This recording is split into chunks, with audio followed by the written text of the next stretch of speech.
She walked into her ex's wedding on the arm of the most dangerous man in Chicago, and the room felt it before anyone saw it.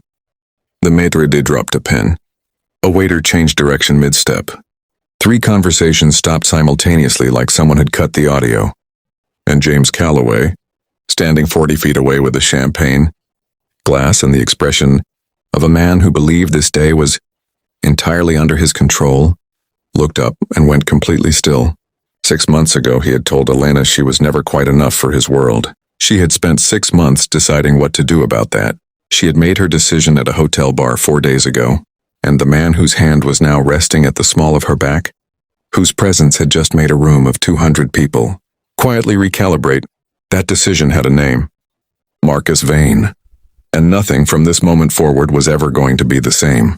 4 days earlier, hotel bar, 11:30 p.m., Elena sat with a cream envelope on the bar in front of her and the expression of someone deciding between 2 impossible things.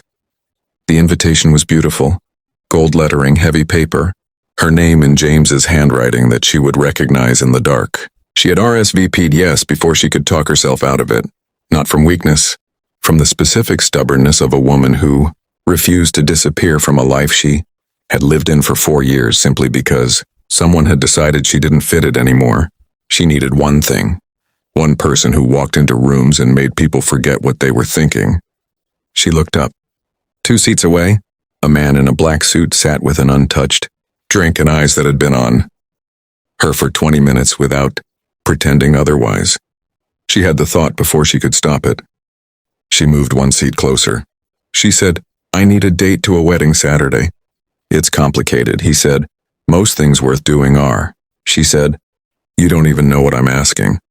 He said, "You're asking me to make someone regret something." She stared at him. He looked at her calmly. She said, "How did you?" He said, "The envelope. The expression. The way you've been staring at it like it owes you something." A pause.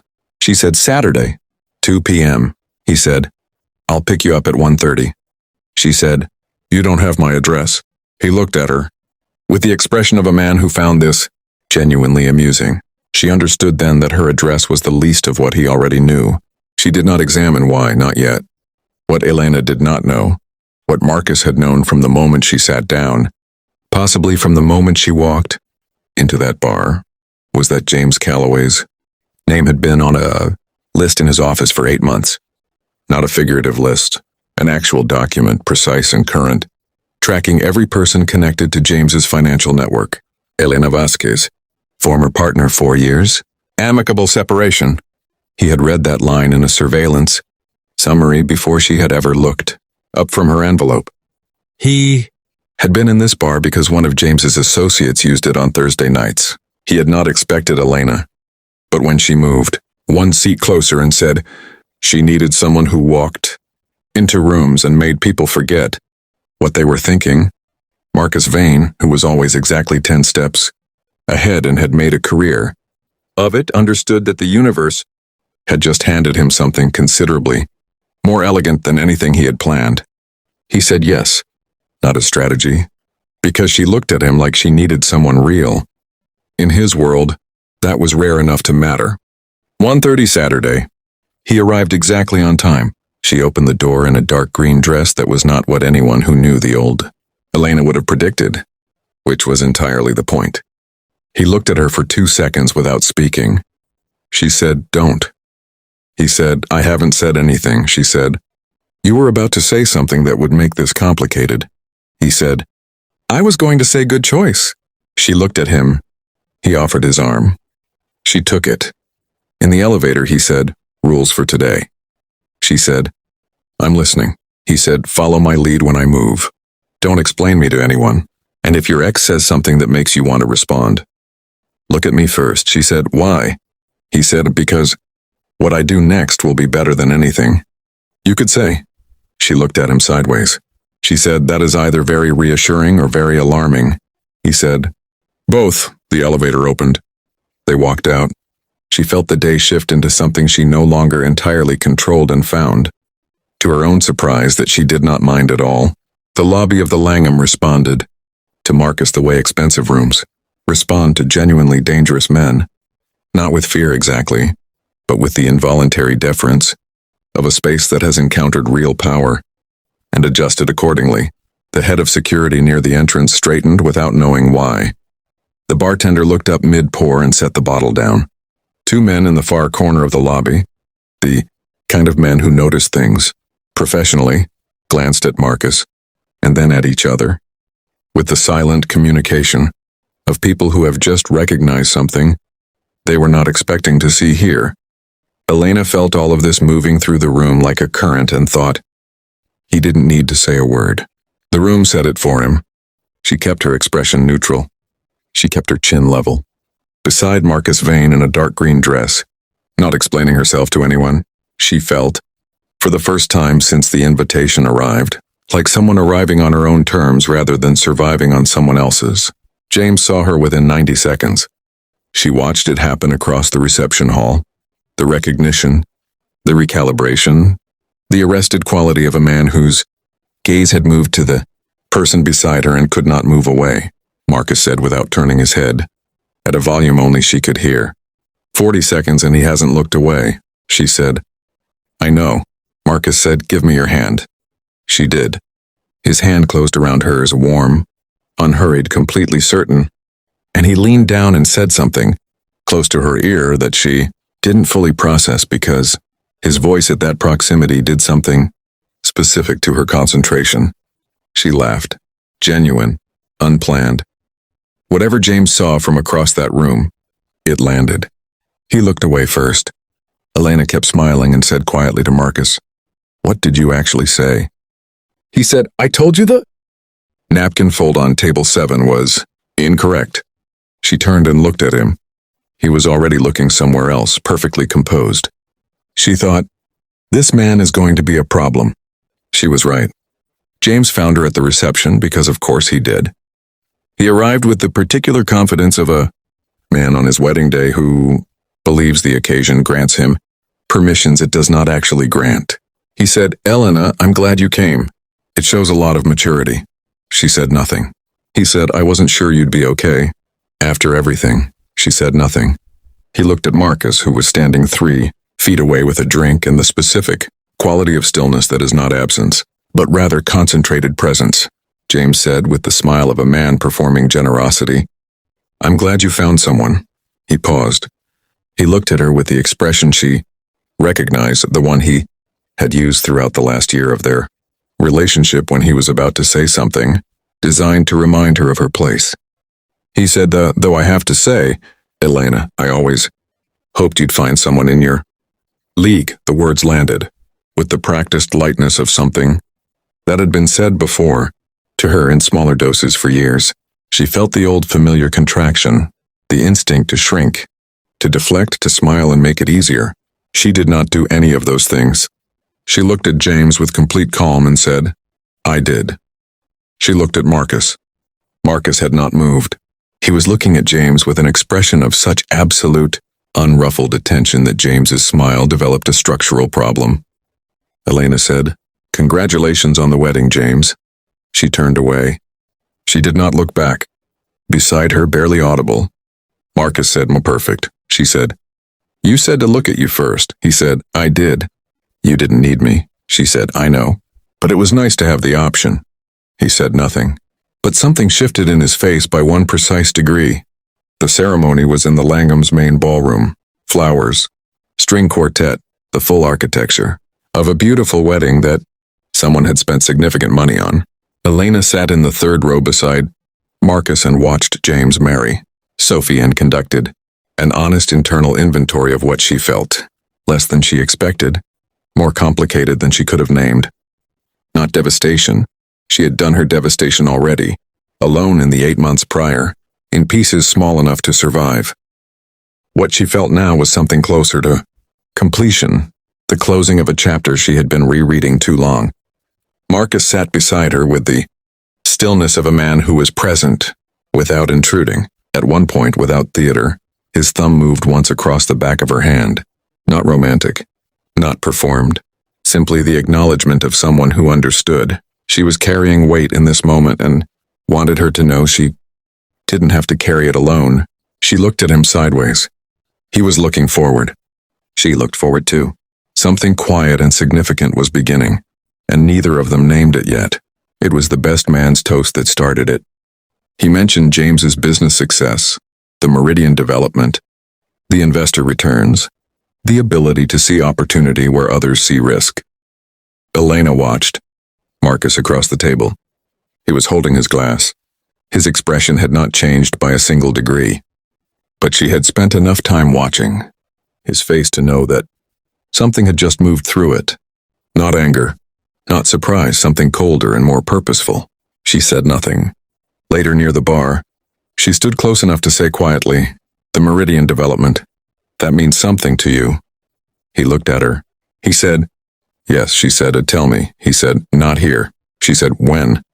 He said, "And when you're ready to hear something that changes the picture." She looked at him steadily. She said, "I'm not fragile, Marcus. I stopped being fragile about 8 months ago." He looked at her for a long moment.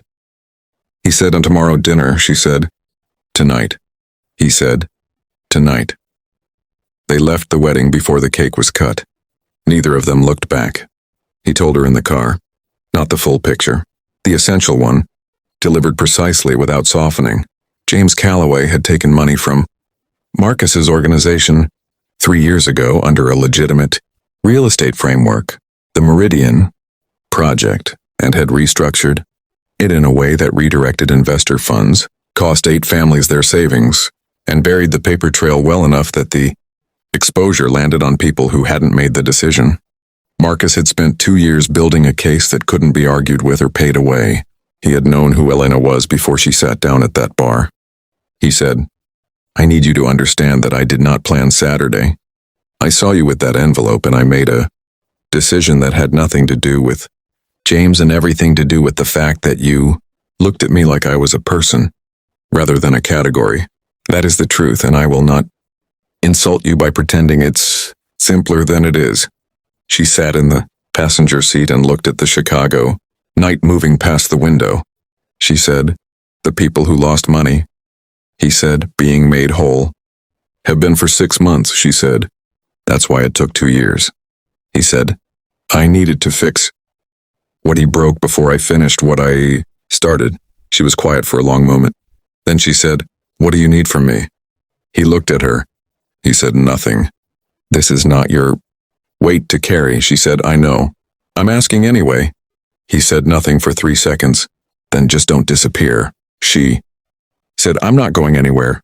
She meant it. He knew she meant it. The city moved past them both. She called Sophie herself. One call, 4 minutes, completely direct. She said she had information about the Meridian project and Sophie deserved to have it before it became public, rather than after. She gave Sophie Marcus's attorney's name and number. She said, "I'm not doing this for revenge. I'm doing it because you're in a position I was in. Someone in your life has been deciding what you get to know. You deserve the choice." Sophie was quiet for a long time. Then she said, "How long have you known?" Elena said, "Since last night." Sophie said, "And you called me first?" Elena said, "Yes." Another silence. "Then why thank you?" Elena said, "I take care of yourself." She ended the call. She sat at her kitchen counter and felt the specific moral weight of having done the right thing, when the wrong thing would have been much easier. Marcus called 20 minutes later. She said, "I called Sophie." He said, "I know." She said, "You're not angry." He said, "I'm the opposite of angry." She said, "Good, come over." Said, "I'm already outside." She walked to her door and opened it and looked at him standing in her hallway and said, "You were already outside." He said, "I told you." 10 steps ahead. She stepped back from the door. He came in. Something settled into place between them that had been approaching for days and had finally completely arrived. James's world came apart in the way that things come, apart when they have been structurally dishonest for a long time, not with noise, but with the silent withdrawal of everything that had been holding the structure up. The civil action filed by Marcus's attorneys attached itself to the paper trail with the precision of something prepared over 2 years and waiting for exactly this moment. Sophie's annulment was filed within the week. James's professional licenses went under review. The two names Elena had never known. The families.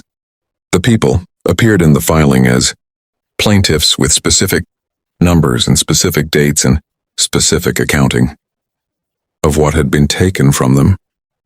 It was not satisfying in a dramatic way. It was satisfying in the way that justice is satisfying, quietly, correctly, proportionally. Elena read the filing once, put it down, and did not read it again. She did not need to. She had already closed that chapter. She was several pages into something entirely different.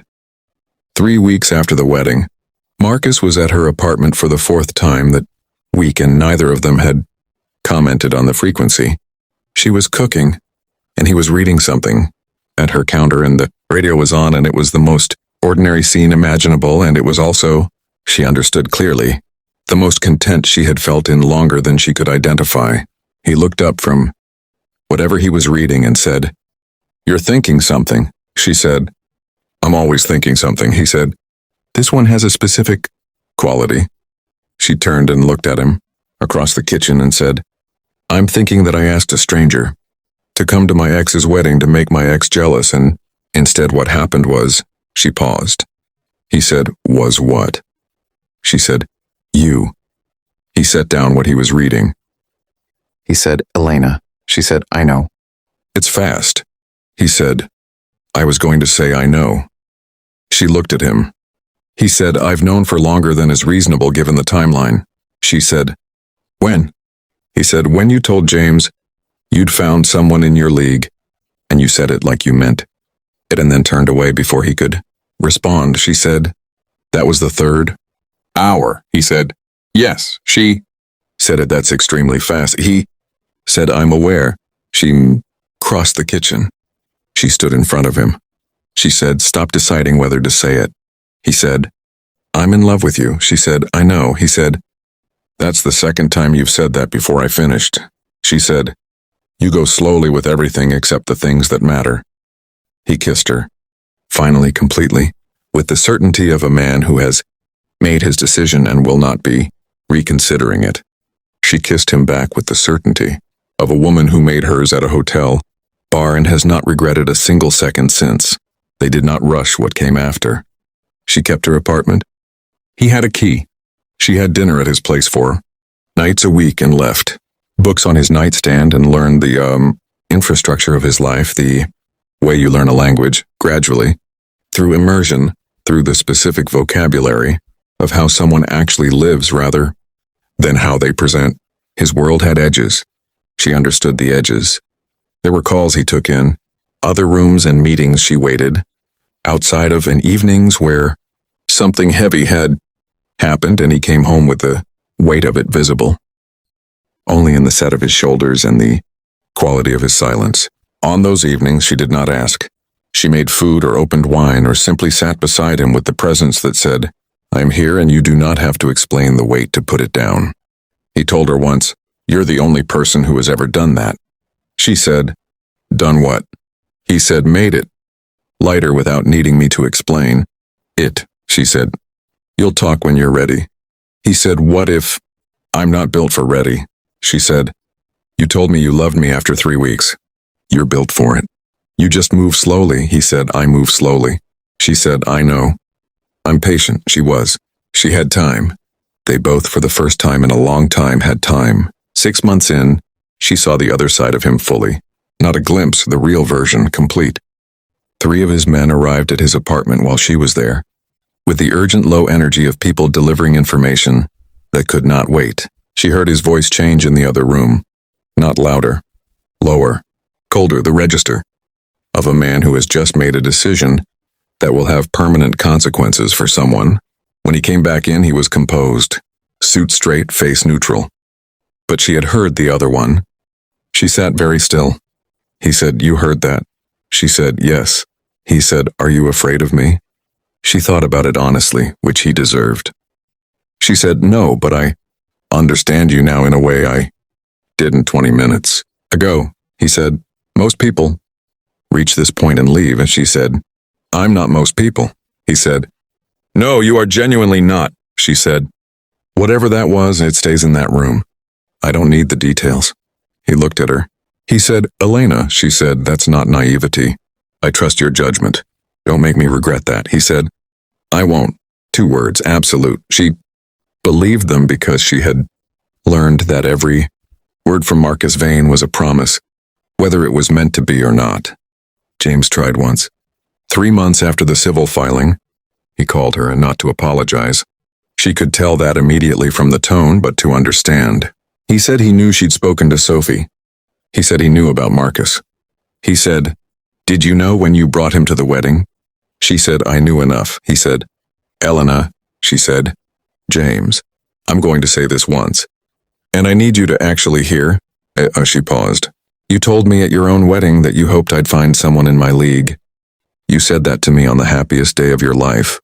And you meant it as a small cruelty, and you didn't even notice that's what it was, because you'd been delivering them so long they felt like conversation. Silence. She said, I found someone. And the league question turned out to be irrelevant because he looked at me and decided I was worth rearranging things for. That's all love actually is. James, someone deciding you're worth rearranging things for. She paused.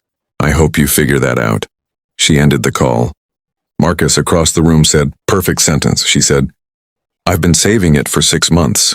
He said, worth it, she said, always. His settlement with the families came through on a Thursday. The 2 families named in the filing received full restitution plus interest. The other 6 received amounts calculated with the specific precision of someone who had kept records for 2 years waiting for exactly this outcome, Marcus told Elena over dinner. Quietly, without theater, the way he delivered things that mattered. She listened. She said, how do you feel? He said, finished. She understood that word. The difference between revenge and justice is that revenge needs an audience and justice needs only to be complete. It was complete. She reached across the table and covered his hand with hers. He turned his hand over and held it. She said, what's next? He looked at her. He said, I've been thinking about that, she said, and he said, less of what I've been doing. More of this, she said. That is extremely vague for someone who is allegedly 10 steps ahead. He said, I'm working on the specifics, she said, take your time. He said, I'm not actually known for taking my time when it matters. She looked at him. He looked at her. She said, I know. She smiled. He ordered dessert, which he never did. She took that as the specific kind of answer that doesn't need words. The restructuring of his operations happened over the following 4 months as methodical, deliberate the way Marcus did everything. Certain partnerships wound down. Certain revenue streams were redirected toward legitimate frameworks that his attorneys had been building toward for years. It was not a transformation. It was a recalibration. A man who had always known what he was choosing differently now that the stakes were different, his Lieutenant Cole said once. To no one in particular. He used to be in the office by 6. Now it's 8. And he smiles at things that aren't funny. Nobody responded. The observation was complete in itself. Elena knew about the restructuring because he told her, not to explain himself, but because she was the person he told things to now, and that was a decision he had made without announcing it and intended to keep. She said once, you're doing it because of me. He said, I'm doing it for myself. You're the reason myself changed. She looked at him. She said, that's the most romantic thing you've ever said. He said, don't tell anyone, she said, and too late. I'm telling Maya immediately. He said, Maya. She said, my best friend. She's been watching this whole thing like it's a television show. He said, what's her verdict? Elena said she said you were either the best thing that ever happened to me or the most interesting disaster she'd ever seen up close, he said. Which does she think now? Elena said, she bought us a plant, he said. A plant, she said. It means she thinks you're staying. He looked at her. He said, she's right. Elena said, I know. She had known for a while. She was just glad the plant made it official. A year after a hotel bar and a cream envelope and the best bad decision she had ever made. Elena Vasquez was standing in the kitchen of an apartment that was technically his, but functionally and completely theirs, her plants on the windowsill, his coffee order memorized and always ready, her key permanent and unhesitating on the hook by the door when the Chicago winter was pressing gray against the windows, and Marcus was reading at the table, and the radio was on low, and it was Saturday morning, and nobody needed to be anywhere, and she looked at all of it and understood something she had not understood at that bar 11 months ago. She had not been asking for one afternoon. She had been asking, without the language to say it yet, for a life the right size for who she actually was, for someone who was 10 steps ahead of everything except her, which was the one thing she had always needed someone to let her be. She had thought she was surviving her ex's wedding. She had actually been beginning everything else. She set his coffee on the table. He looked up. He said, "Sit down." She sat. He covered her hand with his. The city continued outside. Inside, two people who had found each other in the most sideways way imaginable sat together on a Saturday morning. And it was enough, and it was everything, and it had been worth every single step of the most complicated route to simple that either of them had ever traveled. She asked him for one afternoon. He decided somewhere between the bar and the corridor. That one afternoon was never going to be enough.